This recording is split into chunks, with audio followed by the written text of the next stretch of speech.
Ok, merci.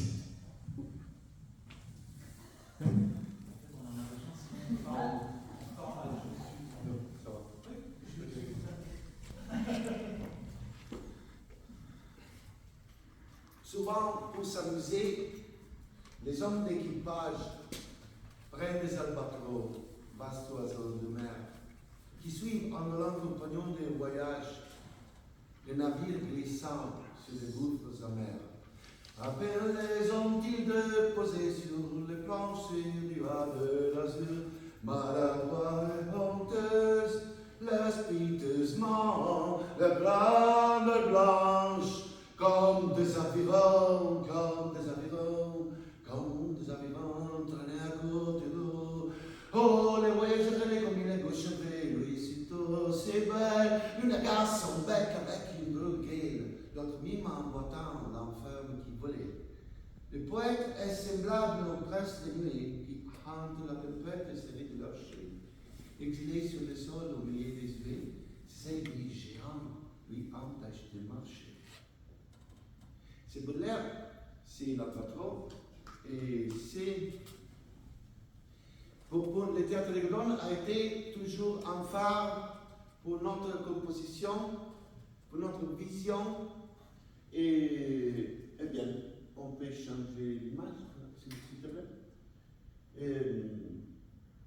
Rocca Senigallia est un petit village dans le centre de l'Italie, vraiment loin des grandes villes, à 5 km plus ou moins de Rome, mais loin, dans les montagnes. Et dans ce petit village, par hasard, sont passés vraiment des importants artistes. Peut-être une femme américaine qui était Caresse Crosby, était une femme très importante. Elle avait inventé les braques, car elle était une sportive. Et elle a hospité dans les châteaux beaucoup d'artistes. Et le plus important pour nous, c'est le Living Theatre, qui a passé là-bas plus ou moins un an. Et après, Théâtre de Godon est arrivé aussi à Rocca Senigallia. Et on est là-bas depuis 12 ans, plus ou moins. Et qu'est-ce qu'on prend de l'unité? On a pris la capacité d'être vif, de travailler dans les lieux et dans les théâtres. Différents espaces, différentes compositions et détermination des actions. Et moi, j'ai étudié ce qu'on appelle anthropologie théâtrale. L'anthropologie théâtrale étudie l'homme dans la condition d'extra-quotidiennité. Il y a les quotidiennes et l'extra-quotidienne. Dans les quotidiennes, on va gérer les corps plus ou moins comme ça, et doit changer quelque chose quand tu es en scène. Quelque chose va changer. L'anthropologie théâtrale étudie les règles dans différentes cultures. La culture des Chinois, la culture des Brésiliens, la culture des tribus qui font ce qui ne font pas du théâtre, mais par exemple, vous avez un extraordinaire documentation filmographique des rituels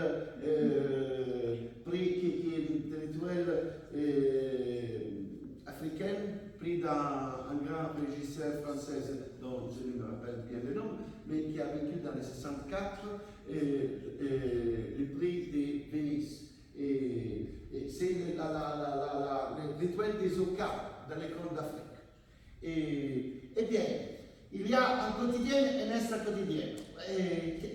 Notre question importante est what is energy? How we can build energy with our body? How we can manage this energy to arrive to the audience? Come possiamo dirigere l'energia per arrivare a distanza?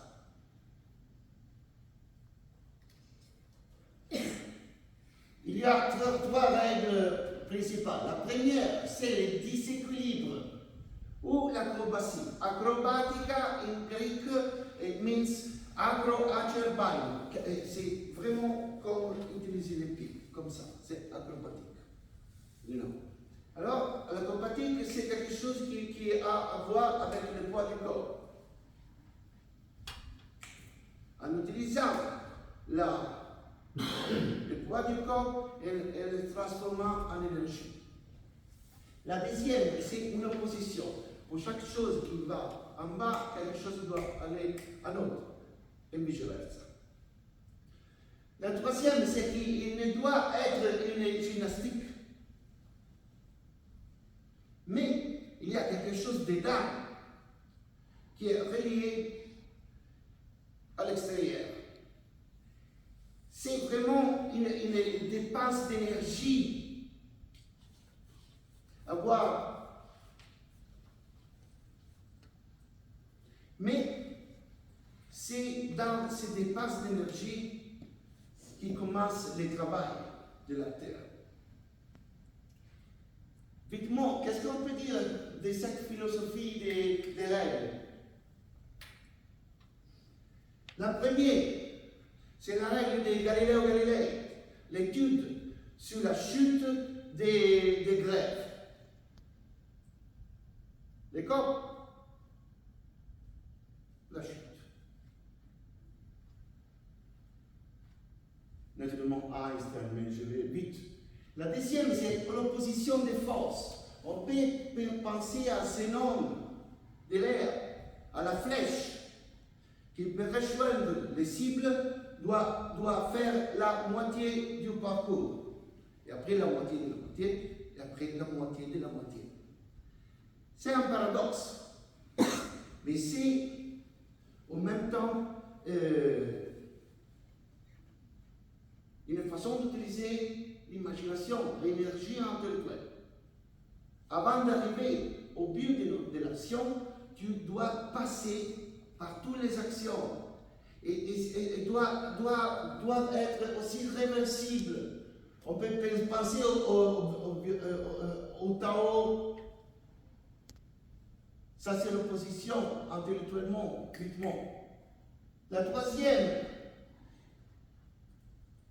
c'est Carl Gustav Jung qui a dit danser les mandalas. Les actions doivent être connectées avec ton être. Tu ne fais des gestes, tu fais des actions.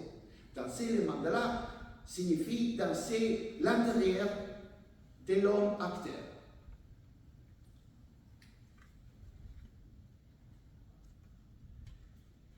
Qu'est-ce que c'est? Nous avons fait des exercices à Rieti à partir de ces principes dont je parle évidemment. Et car je pense que l'intelligence corporelle soit strictement liée à l'intelligence intellectuelle, à l'âme surtout.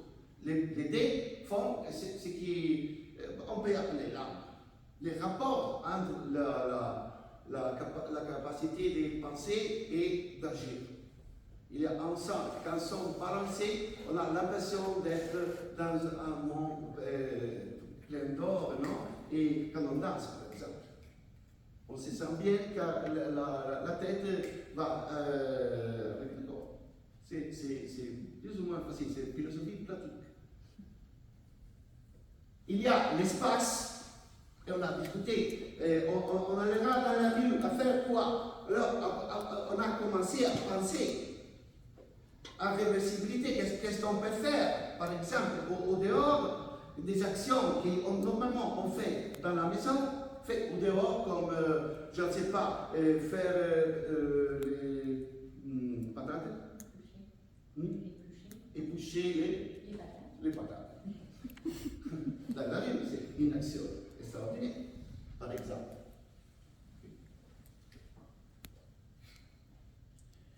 La première règle, c'est un passé accumulé. Sans notre infini, sur l'infini demeure. Encore Baudelaire, sans notre infini, sur l'infini demeure. C'est une opposition. C'est un passé vraiment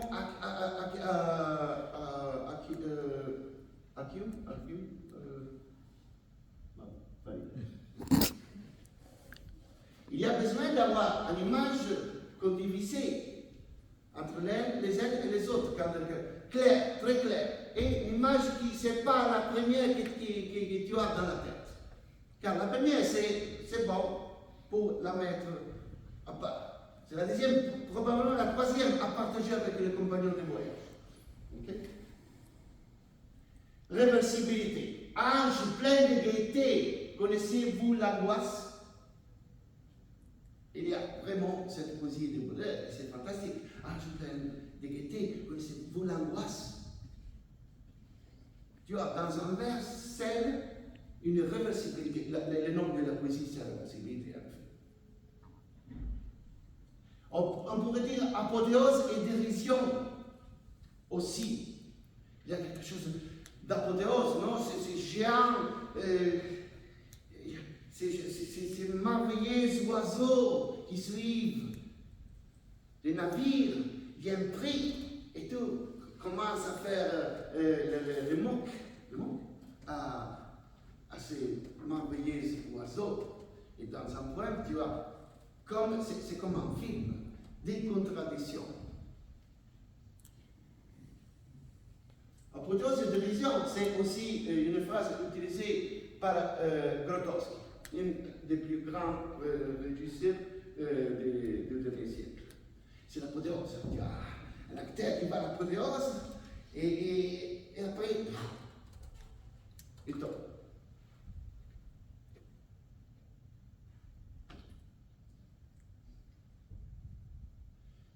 La troisième, j'ai choisi Baudelaire, j'ai choisi de la poésie, car on ne peut pas expliquer le théâtre qu'à travers des contradictions et de la poésie. Oui, on a des règles, le poids, les contradictions, mais c'est la poésie qui passe des informations de front. Et le dernier vers, c'est la nature est un temple où des vivants piliers laissent parfois sortir des confuses paroles. L'homme y passe à travers une forêt de symboles qu'il observe avec des regards familiers. Le théâtre sait passer à travers ces forêts des symboles avec l'audience. Avec les compagnons de voyage, les groupes, la commune, c'est passé à travers cette forêt et la partager avec l'audience. Sans avoir très clair quel est le significat. On peut penser à donner un marteau pour comprendre mieux ce que je veux dire. Il y a des images très fortes qui signifient rien, car signifient quelque chose pour chaque spectateur d'une manière différente, mais on arrive naturellement au temps où des vivants piliers. Tu dois rejoindre les vivants piliers. Si tu veux passer quelque chose, c'est la commune, avec tous les signes, avec tout ce qu'on a appris hier sont différents, mais on a l'impression que tu arrives, par exemple, dans un geste, en arrivant à un significat symbolique. Ça va, j'ai fini, on a fait tout ce travail avec Désiré, et merci à Rémi et à Bruno qui ont organisé ça. Je vais seulement montrer des brèves vidéos. Un, c'est du théâtre de Gradone, Francesco, et par exemple ici, on est parti dans l'image des flox, des groupes des oiseaux. Et alors, c'est la vie de Saint François, de François d'Assise. Mais l'image partagée, c'est des groupes d'avions que normalement sur Rome, par exemple, vous pouvez voir danser en groupe, et dans une harmonie incroyable. Et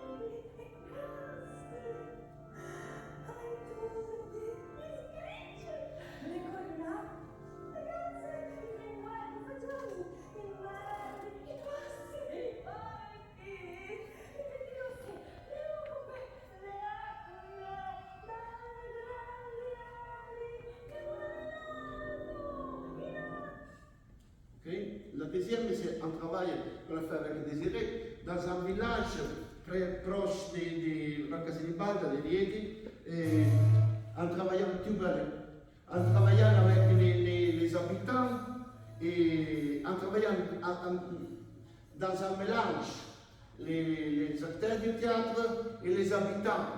Et le thème était Faust et le théâtre est en part sur l'eau et en part sur la terre. Et ça, c'est les montages du résultat qui est plus ou moins près de 30-35 minutes.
Merci, Alessandro.